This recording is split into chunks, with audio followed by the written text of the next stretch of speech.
Ce qui caractérise la dispensation dans laquelle nous vivons, c'est le rassemblement d'entre les nations des membres de Christ en un seul corps.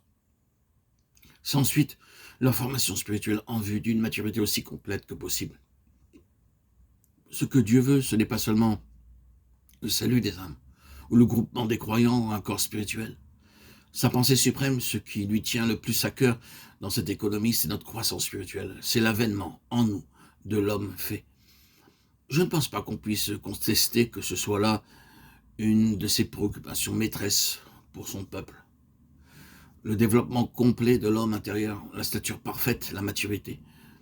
On ne peut pas échapper à cette conclusion quand on lit la parole de Dieu avec cette pensée-là en vue. Il est non moins clair que le manque de maturité spirituelle parmi les enfants de Dieu est un mal universel.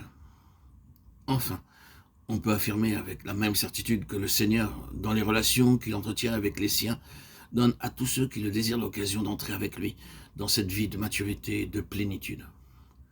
Un tel sujet ouvre la porte à bien des questions, mais nous sommes obligés de les laisser de côté pour le moment. Que le manque de maturité soit général, nous le savons, que parmi ceux qui sont sauvés et appartiennent à la vraie famille de Dieu, il y en a des multitudes qui languissent dans l'immaturité spirituelle, qui ne veulent pas payer le prix et aller de l'avant avec le Seigneur.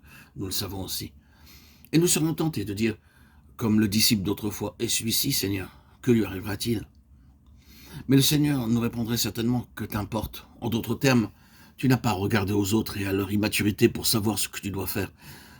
C'est ce que je désire, moi, qui doit gouverner ta pensée et t'absorber entièrement.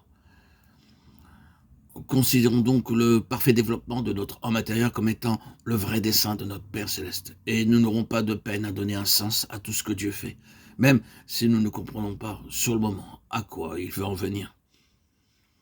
Mais avant d'entrer plus avant dans notre sujet, faisons quelques pas en arrière pour mettre en relief une ou deux réalités fondamentales, vérités très simples, mais qu'il est bon de rappeler de temps à autre.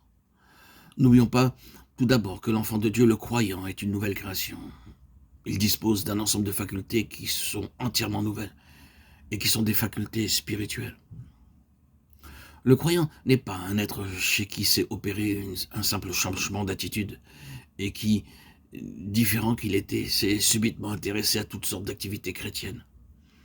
Modifier l'orientation de ses intérêts en mettant le cap sur des objectifs chrétiens, alors que jusque-là, on s'occupait de soi-même et du monde, cela ne suffit pas pour faire d'un homme un croyant. Un croyant, c'est un homme qui a été doté d'un jeu de facultés spirituelles entièrement nouvelles.